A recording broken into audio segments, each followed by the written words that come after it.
ಹಸಿ ದೊಡ್ಡ ಪತ್ರೆ ತಂಬುಳಿ ನೋಡಿ, ಗ್ಯಾಸ್ ಇಲ್ಲದೆ ಕೂಡ ಪಟ್ ಅಂತೇಳಿ ಮಾಡ್ಬೋದು.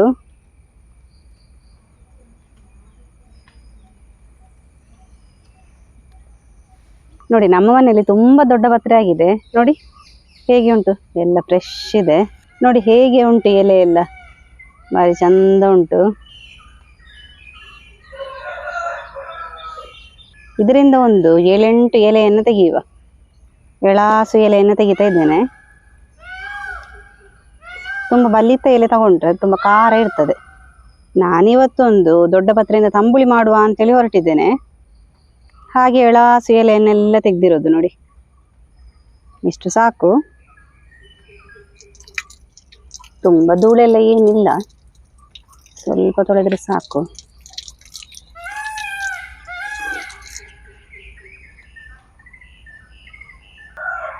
ಇವತ್ತಿದು ತಂಬುಳಿಯ ವಿಶೇಷ ಏನಂತ ಹೇಳಿದ್ರೆ, ಈ ದೊಡ್ಡ ಪತ್ರೆನ ಬಾಡಿಸ್ಲಿಕ್ಕಿಲ್ಲ, ಏನಿಲ್ಲ, ಡೈರೆಕ್ಟ್ ಆಗಿ ಮಿಕ್ಸಿಗೆ ಹಾಕ್ಲಿಕ್ಕೆ ಇರೋದು. ನಾನು ಅದಕ್ಕೆ ಈ ದೊಡ್ಡ ಪತ್ರೆನ ಚಿಕ್ಕ ಚಿಕ್ಕದಾಗಿ ಕಟ್ ಮಾಡ್ತೇನೆ.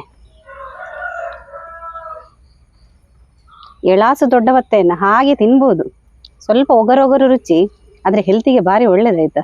ನನ್ನ ಮಗಳಿಗೆಲ್ಲ ಇದನ್ನು ಕೊಡ್ತಾ ಇದ್ದೆ. ಅಂದರೆ ಎಳಾಸು ದೊಡ್ಡ ಪತ್ರೆ ಹಾಗೆ ತಿಂದರೆ ಮಕ್ಕಳಿಗೆ ಕಫ ಎಲ್ಲ ಕಟ್ಟಿದ್ದು ಇಳಿದು ಹೋಗ್ತದೆ. ಮತ್ತು ಇದನ್ನುಂಟಲ್ಲ ಬಾಡಿಸಿ ತಲೆಗೆ ಕೂಡ ಹಾಕ್ತಾ ಇದ್ದೆ ನಾನು. ಇವಾಗ ಗ್ಯಾಸ್ ಇದ್ದೆಲ್ಲ ಸಮಸ್ಯೆ ಅಲ್ಲ, ಹಾಗೆ ನಾನು ಈ ಥರ ಸಿಂಪಲ್ ಆದ ಗ್ಯಾಸ್ ಇಲ್ಲದೆ ಮಾಡುವಂಥ ತಂಬುಳಿ ಮಾಡ್ತಾ ಇರೋದು. ನಾನು ಹಿಂದೆ ಇದರದ್ದೆಲ್ಲ ಸುಮಾರು ವಿಡಿಯೋ ಮಾಡಿ ಹಾಕಿದ್ದೇನೆ, ದೊಡ್ಡ ಪತ್ರೆ ಯಾವ ರೀತಿ ಎಲ್ಲ ಯೂಸ್ ಮಾಡ್ಕೋಬೋದು ಅಂತ ಹೇಳಿ. ಅದನ್ನು ಬೇಕಾದ್ರೆ ಚೆಕ್ ಮಾಡ್ಕೊಳ್ಳಿ. ನೋಡಿ, ನಾನು ಇಷ್ಟು ಕಟ್ ಮಾಡಿದೆ ದೊಡ್ಡ ಪತ್ರೆ, ಸಾಕಾಗ್ತದೆ ನಮ್ಮ ತಂಬುಳಿಗೆ. ಇಷ್ಟು ತಂಬುಳಿಗೆ ಬೇಕಾಗುವ ಸಾಮಗ್ರಿ ನೋಡೋದಾದ್ರೆ ನೋಡಿ, ನಾನೊಂದು ಅರ್ಧ ಸ್ಪೂನ್ ಆಗುವಷ್ಟು ಜೀರಿಗೆ ತಗೊಂಡಿದ್ದೇನೆ, ಅರ್ಧ ಸ್ಪೂನ್ ಆಗುವಷ್ಟು ಕರಿಮೆಣಸು ತಗೊಂಡಿದ್ದೇನೆ. ನಾವು ನೋಡಿಕೊಂಡು ಖಾರಕ್ಕೆ ಬೇಕಾಗುವಷ್ಟು ಕರಿಮೆಣಸು ಹಾಕೊಂಡ್ರೆ ಆಯಿತು. ನಾನಿಲ್ಲಿ 1 ಕಪ್ ಆಗುವಷ್ಟು ಗಟ್ಟಿ ಮೊಸರನ್ನು ತಗೊಂಡಿದ್ದೇನೆ. ನಿಮಗೆ ತಂಬುಳಿ ಉಂಟಲ್ಲ, ಎಷ್ಟು ಮೊಸರು ಹಾಕ್ತೇವೋ ಅಷ್ಟು ಒಳ್ಳೆಯದಾಗಿ ಬರ್ತದೆ. ಬೇಕಾದರೆ ಮೊಸರನ್ನು ನೀರು ಮಾಡಿಕೊಂಡು ಮತ್ತೆ ತಂಬುಳಿಗೆ ಸೇರಿಸ್ಬೋದು. ರುಚಿಗೆ ತಕ್ಕಷ್ಟು ಉಪ್ಪು. ನಾರ್ಮಲ್ ಆಗಿ ನಿಮಗೆ ಗೊತ್ತಿರ್ಬೋದು, ತಂಬುಳಿ ಅಂತ ಹೇಳಿದ ಕೂಡಲೇ ಈ ತುಪ್ಪದಲ್ಲಿ ಜೀರಿಗೆ ಹುರಿದು ಈ ಎಲೆ ಏನಾದರೂ ಇದ್ದರೆ ಅದನ್ನೆಲ್ಲ ಹುರಿದು ಮಾಡುವಂತಹ ತಂಬುಳಿ. ನಾನಿವತ್ತು ಹಸಿ ದೊಡ್ಡ ಪತ್ರೆಯನ್ನು ಹಾಕಿ ಮಾಡ್ತಾ ಇದ್ದೇನೆ.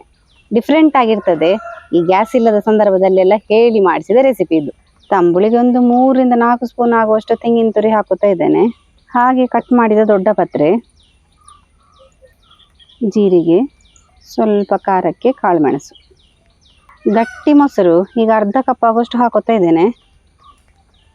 ಲಾಸ್ಟಿಗೆ ರುಬ್ಬಿಕೊಂಡಾದ ನಂತರ ಈ ಮೊಸರನ್ನೇ ನೀರು ಮಾಡ್ಕೊಂಡು ಸೇರಿಸಿದ್ರೆ ಆಯಿತು.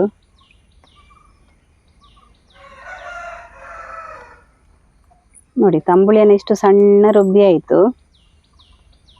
ಈ ಥರ ರುಬ್ಬಿದ ಮೇಲೆ ಇದಕ್ಕೆ ಮತ್ತೆ ಮೊಸರು ಸೇರಿಸಬೇಕು. ನೋಡಿ, ಗಟ್ಟಿ ಮೊಸರನ್ನು ಮಿಕ್ಸಿಗೆ ಹಾಕಿ 1 ರೌಂಡ್ ತಿರುಗಿಸಿದೆ. ಈ ಥರ ನೀರಾಗ್ತದೆ. ಚೆಂದ ಮಿಕ್ಸ್ ಮಾಡುವ. ನೋಡಿ, ಬೇಕಂತ ಇದ್ದರೆ ಸ್ವಲ್ಪ ನೀರು ಮಾಡ್ಕೋಬೋದು. ರುಚಿಗೆ ತಕ್ಕಷ್ಟು ಉಪ್ಪನ್ನು ಸೇರಿಸುವ. ಚೆಂದ ಮಿಕ್ಸ್ ಮಾಡುವ. ಅಲ್ಲಿಗೆ ನಮ್ಮ ದೊಡ್ಡ ಪತ್ರೆ ತಂಬುಳಿ ರೆಡಿ ಆಯಿತು ನೋಡಿ. ಇದಕ್ಕೆ ಯಾವುದೇ ಒಗ್ಗರಣೆಲ್ಲ ಏನು ಬೇಡ, ಕೆಲವು ಸಾಮಗ್ರಿ ಎಲ್ಲ ಹಾಕ್ಕೊಂಡು ಒಂದು ರುಚಿಯಾದ ತಂಬುಳಿ ಮಾಡಿರೋದು.